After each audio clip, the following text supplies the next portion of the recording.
Hello everyone, welcome again. Today we are going to continue our series of Limitation Act 1963. तो आज हम section number 10, 11 और अगर time बचा तो 12 को भी देखेंगे। तो सबसे पहले जितना अब तक हमने किया है उसका एक क्विक रिवीजन करते हैं।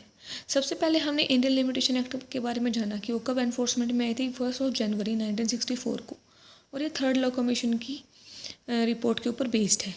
उसके बाद हमने जाना कि इंडियन लिमिटेशन एक्ट का पर्पस क्या है। तो उसमें हमने 2 मैगजीम्स को पढ़ा। क्या पढ़ा वो आप मुझे कमेंट सेक्शन में बताइएगा, ठीक है। वो 2 मैगजीम्स के ऊपर हमारी पूरी इंडियन लिमिटेशन एक्ट बेस्ड है। फिर उसके बाद हमने सेक्शन 2 की क्लोजेस को पढ़ा, जिसके अंदर हमारी वेरियस डेफिनेशंस आती हैं, इंपॉर्टेंट डेफिनेशंस, और उन डेफिनेशंस को रिमेंबर करने का तरीका ही मैंने आपको बताया। जैसे मैंने आपको बताया 2A फॉर एप्लीकेंट, और फिर हमारी 2I। तो आई किसके अंदर, आई एक वोवल है, तो प्लेंटिफ जो शब्द है उसके अंदर वोवल आई है हमारा, जो ज़्यादा बार रिपीट हो रहा है, तो 2I यानी प्लेंटिफ।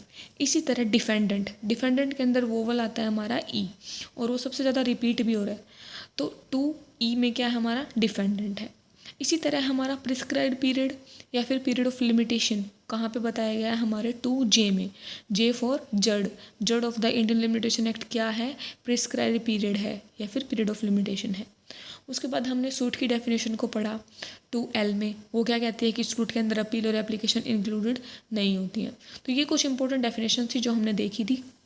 अगर आपने अब तक नहीं देखी हैं तो please go through those videos and उसके बाद ही आप कंटिन्यू कीजिएगा।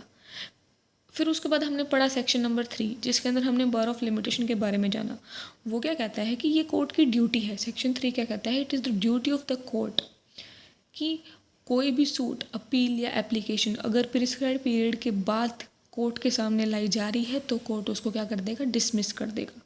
Okay, even if the defence of limitation has not been taken by the defendant. तो ये ड्यूटी किसकी है, कोर्ट की। फिर इसी सेक्शन के अंदर हमने जाना कि एक सूट को इंस्टीट्यूट कब माना जाता है,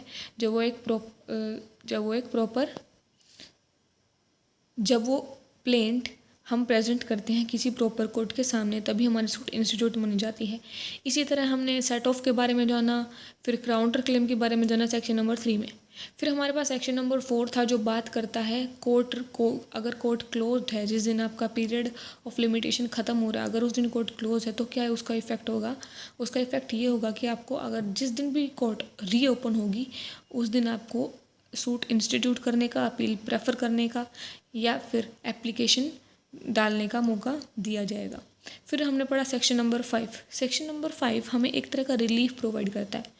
वो क्या कहता है कि अगर हम कोई भी अपील या फिर एप्लीकेशन को प्रिस्क्राइब पीरियड के अंदर कोर्ट के सामने नहीं ला पाए, लेकिन हम कोर्ट को ये सेटिस्फाई कर देते हैं कि हमारे पास एक सफिशिएंट कोज था। क्या था हमारे पास, सफिशिएंट कोज। किस लिए कि भाई हम उस प्रिस्क्राइब पीरियड के अंदर कोई वो अपील या एप्लीकेशन नहीं ला पाए, इसका हमारे पास एक वैलिड रीज़न है, सफिशिएंट कोज है। तो ये कोर्ट के डिस्क्रिप्शन के ऊपर डिपेंड करता है कि वो हमें परमिट करे या ना करे उस अपील या एप्लीकेशन को डालने के लिए। नेक्स्ट हमने पढ़ा सेक्शन नंबर 6, 7 और 8, जो हमने तीनों एक साथ पढ़े थे। तीनों बात करते हैं डिसेबिलिटी के बारे में, और डिसेबिलिटी कैसी है, लीगल डिसेबिलिटी। लीगल डिसेबिलिटी यहाँ पे 3 तरह की बताई गई है। कौन सी, MII, माइनॉरिटी, इंसैनिटी एंड इडियोसी। फिर जो हमने पढ़ा था कि क्या सेक्शन 6 और 7 के ऊपर एक लिमिटेशन इम्पोज करता है, कौन, सेक्शन नंबर 8। सेक्शन 6 और 7 तो ये कह देते हैं कि अगर कोई भी पर्सन माइनर, इंसेन या इडियट था एट द टाइम जहाँ से उसका पीरियड ऑफ लिमिटेशन स्टार्ट होने वाला था, इस वजह से वो सूट तो इंस्टीट्यूट कर नहीं सकता या फिर अपनी एप्लीकेशन नहीं डाल सकता, तो उस केस में क्या होगा, उसको उतना ही टाइम मिल जाएगा जितना उसको मिलता अगर वो इंसेन नहीं हुआ होता। तो उसकी लीगल इंसैनिटी ख़त्म, लीगल डिसेबिलिटी ख़त्म होने के बाद उसको उतना ही टाइम मिलेगा जितना उसको मिलता अगर वो डिसेबल नहीं होता तो। लेकिन ये जो सेम पीरियड की टर्म है ना, इसके ऊपर लिमिटेशन इम्पोज की है हमारे सेक्शन नंबर 8 ने, जो मैक्सिमम पीरियड कितना बताता है, 3 ईयर्स का। ठीक है, तो आज हम कंटिन्यू कर रहे हैं अपनी सीरीज़ को, पढ़ेंगे section number 10। Before the reading of bare act language. अगर मैं आपको इसको बिल्कुल सिंपल लैंग्वेज में बताऊँ ना तो आपको तुरंत समझ में आ जाएगा। तो सेक्शन नंबर 10 क्या कहता है कि अगर हमें किसी पर्सन के अगेंस्ट सूट इंस्टीट्यूट करनी है तो सेक्शन नंबर 10 सबसे पहले तो किस पे अप्लाई होता है, सिर्फ सूट पे अप्लाई होता है। किसके अगेंस्ट करने हैं, वो एक ऐसा पर्सन है जिसके अंदर हमने ट्रस्ट क्रिएट किया है, जिसको ट्रस्टी बनाया है किसी प्रॉपर्टी का किसी स्पेसिफिक पर्पज़ के लिए। तो सबसे पहले क्या करेंगे, हमें किसी पर्सन के अगेंस्ट सूट इंस्टीट्यूट करनी है। उस पर्सन के अंदर हमने ट्रस्ट को वेस्ट किया है for a specific purpose. Okay, तो उस केस में हमारा कोई भी पीरियड ऑफ लिमिटेशन होएगा ही नहीं, यानी हमारे पास कोई बार नहीं है, हम कभी भी सूट इंस्टीट्यूट कर सकते हैं। तो अगर अब हम बेरेट लैंग्वेज पढ़ेंगे ना तो आपको तुरंत समझ में आएगा। देखिए, not withstanding anything contain in the following section, चाहे पहले जो सेक्शन उनमें कुछ भी लिखा हो, ठीक है, उसको सबको इग्नोर करो। No suit against person in whom property has become vested in trust, property has been vested in trust for any specific purpose or against his legal representative or assignees for the purpose of following in his or their hands such property or their proceed or the proceeds thereof or for an account of such property or proceeds shall be barred by any length of time। तो एक बार हम ये पढ़ते हैं, no suit shall be barred by any length of time। तो कोई भी suit बार नहीं होगी किसी भी लेंथ ऑफ टाइम से, यानी कोई भी पीरियड ऑफ लिमिटेशन नहीं है। किस केस में, अगर हमें वो सूट इंस्टीट्यूट करनी है ऐसे पर्सन के अगेंस्ट जिसके अंदर हमने प्रॉपर्टी को वेस्ट किया है किसी स्पेसिफिक पर्पज़ के लिए। Okay, the person in whom property has been vested in trust for any specific purpose.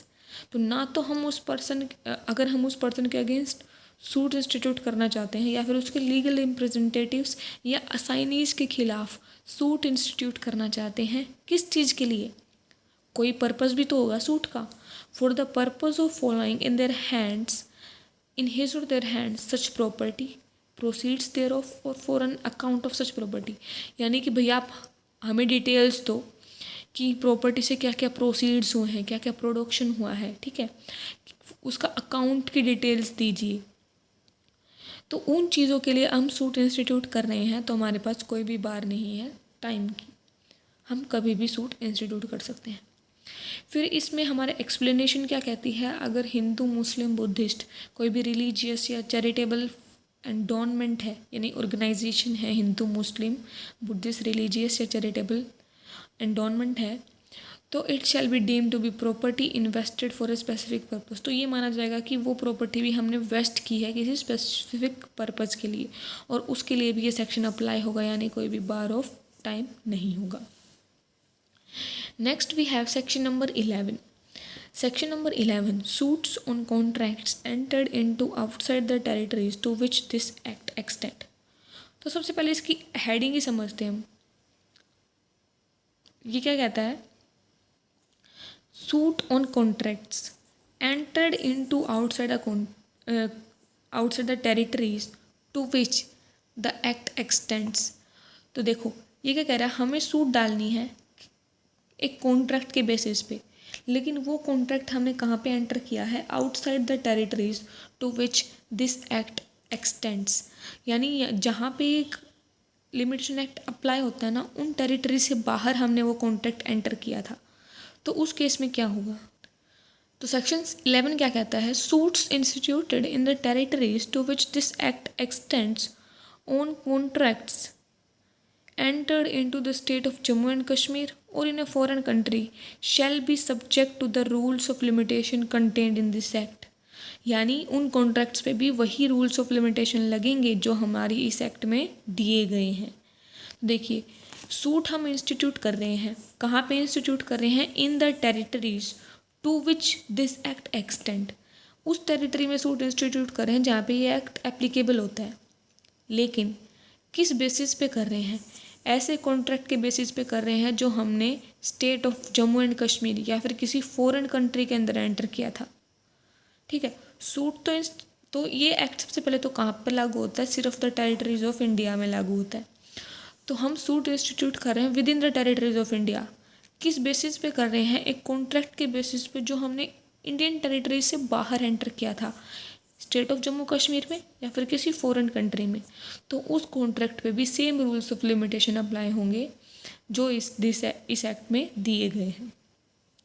इसी तरह हमारे पास है सबसेक्शन 2, वो क्या कहता है, no rule of limitation in force in state of Jammu and Kashmir or in a foreign country shall be a defence to a suit instituted in the said territories on a contract entered into in that state or in a foreign country unless. तो पहले यहाँ तक जानते हैं, ये क्या कहता है, कोई भी रूल ऑफ लिमिटेशन जो स्टेट ऑफ जम्मू कश्मीर में या फिर किसी फॉरेन कंट्री में लागू किया गया है, इन फोर्स है स्टेट ऑफ जम्मू कश्मीर में या फिर किसी फॉरेन कंट्री में, तो हम उसकी डिफेंस नहीं ले सकते। किस चीज़ में डिफेंस नहीं ले सकते? उस सूट में जो सूट हमने उन टेरिटरीज में फाइल की है जहाँ पे ये एक्ट अप्लाई हो रहा है। ये क्या कह रहा है, no rule shall be a defence to a suit instituted in the said territories on a contract entered into state or in a foreign country unless the rule has extinguished and the parties has domiciled in that state or in foreign country during the prescribed period by such rule। जब तक कि कोई वो जो rule हम apply करने की कोशिश कर रहे थे जब तक वो एक्सटिंग्विश नहीं होता या फिर parties were domiciled in the state or in a foreign country during the period prescribed by such rule। तो आई होप आपको सेक्शन 10 और 11 क्लियर होंगे। अगर अभी भी आपको कोई डाउट है तो आप मुझसे पूछ सकते हैं। हम सेक्शन 12 को कंटिन्यू करेंगे अपनी नेक्स्ट वीडियोस में। Till then stay tuned with no legal world. Like, subscribe and share friends, because अगर आप शेयर करेंगे, सब्सक्राइब करेंगे, लाइक करेंगे तो मुझे पता चलेगा कि आपको कितना समझ आ रहा है और कितना मैं समझा पा रही हूँ। तभी मुझे आप मोटिवेशन मिलेगा और मैं आपके लिए और एफर्ट्स कर पाऊँगी, वीडियोस बना पाऊँगी और आपको अच्छा अच्छा कंटेंट दे पाऊँगी। Thank you so much.